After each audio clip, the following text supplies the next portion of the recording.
കോത്തായി എന്ന് പറഞ്ഞ ഒരു കള്ളനുണ്ട്. അതായത് നമ്മള് പയ്യന്നൂർ കോത്തായി മുക്ക് എന്ന് പറഞ്ഞ സ്ഥലം. അയാളെ കഥ അറിയാലോ.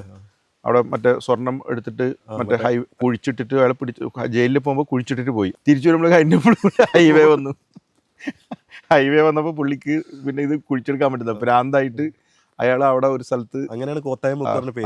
അയാൾ അവിടെ ഭ്രാന്തായിട്ട് അവിടെ ഇരുന്നു. അപ്പോൾ അതിൻ്റെ പേരാണ് കോത്തായി മുക്ക്. അപ്പോൾ ഈ കള്ളൻ ഇവിടുത്തെ വളരെ പ്രശസ്തനായ കള്ളനാണ്. അപ്പോൾ ഈ കള്ളൻ വന്നു ഇവിടെ. അതായത് വലിയ തറവാടും ഭയങ്കര സ്ഥലം, സ്വർണ്ണവും അത് ഇതെല്ലാം ഉണ്ടാകുന്ന പറഞ്ഞിട്ട് പ്രതീക്ഷിച്ചിട്ട് വരുന്നതാണ്. അപ്പോൾ ഈ കള്ളം വന്നിട്ട് അപ്പുറത്ത് അവിടെ പോയി കുറച്ച് സമയം ഇരുന്നു. അപ്പോൾ ഏകദേശം വൈകുന്നേരമായി.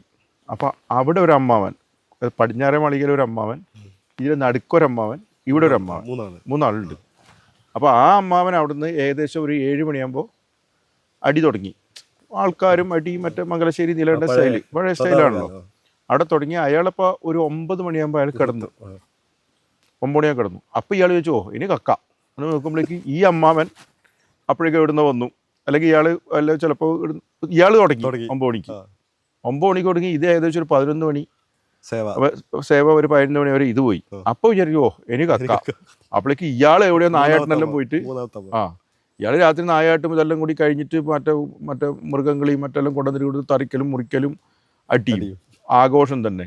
ഇതെല്ലാം കഴിയുമ്പോഴേക്ക് ഏകദേശം എത്ര മണിയായി? ഒരു ഏകദേശം 3 മണി 4 മണിയായി. അന്നത്തെ കാലത്ത് 4 മണിക്ക് പെണ്ണുങ്ങൾ എണീക്കും. അപ്പോഴേക്കും ഇവിടുത്തെ പെണ്ണുങ്ങൾ എഴുന്നേറ്റ് രാവിലത്തെ അരി കറക്കാനും അയാൾ 3 ദിവസം ഇരുന്നിട്ട് കക്കാതെ ഇയാൾ പറഞ്ഞു. അങ്ങനെ പോയ ഒറ്റ കോത്തായി പരാജയപ്പെട്ട ഒറ്റ സ്ഥലമേ ഉള്ളൂ. അത് ഇതാണ്.